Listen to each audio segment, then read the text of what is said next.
Hello, thank you for coming to my channel. My name is Stefan Seguin.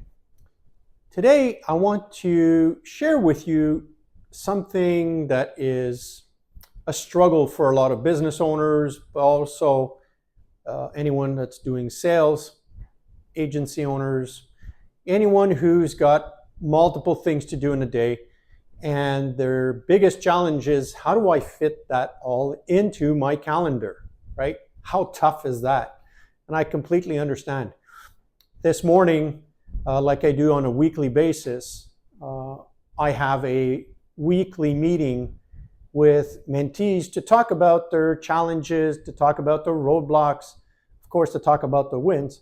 And then they share with me one of the major roadblocks they're facing. One of that roadblock this morning was all about that time management. How do I fit all of that in my schedule when I'm so busy?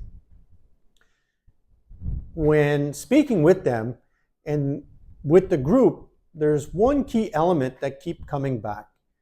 And that key element really is everyone is trying, and I'm using the word trying, which I hate using that word because it already sets the tonality for uncertainty, but everybody is trying to fit everything in.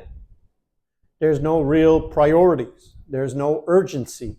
It's all either very urgent or it's not, and people are overwhelmed. I don't know if that's happened to you. It certainly has happened to me. Feeling that overwhelmed, not sure what to do next. What comes next? Oh my God, there's just too much. I don't know what to do. I've got all these people around me, and yet, what? You can't delegate, right? Because you feel like you need to do that. You need to do it yourself because nobody else can do it better than you can. And you know what? They're right.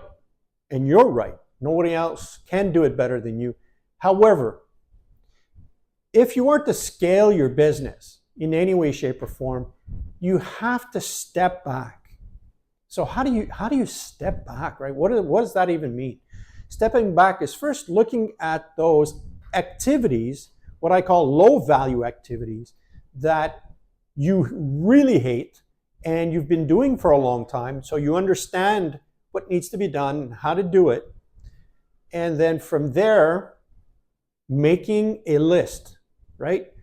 You could use any kind of spreadsheet that you have, and for example, outline what those tasks are, right? Column A, B, C, D, etc. And on there, identify if they're a strength or a weakness for you. And one way to identify that, I mean, there's exercises I can help you do. But one exercise or one way to determine that is, first of all, do you like doing this? Are you passionate about this? Would you get up in the middle of the night to do this? Or do you absolutely hate this and you can't stand it anymore? You don't want to do this. You're terrible at it. People have told you you need to be better at this. Versus on the other side, when you're good at it, you've won awards, people give you recognition, and so on and so forth. So identify those. That's the very first step. And then from there, look at your team. Perhaps you have a bigger team. Maybe you don't have a bigger team. But if there's someone on your team that, based on exchanges and discussions with that person, you determine that on your list of things you hate to do, there might be actually 3 or 4 things that other person could do for you. So imagine if you took those things away from your plate and had that person do these things that you hate to do. Let's just say there's 4 things and it allows you to gain 40 minutes back per day. So let's do a rough calculation. What's 40 times 5, right? That's 200 minutes. That's nearly 3.5 hours that you get back. And now you can focus on being more creative. You can focus on other parts of your business that are much more valuable and require your attention. But at the same time, giving the workload of things you don't like to do to that other person who loves to do it, well, guess what? It also helps this person feel better because now they're doing other activities that they really like to do, and they're contributing directly not only to their success, but to your success in the organization as a whole. So, I mean, what could that do? So think for a minute.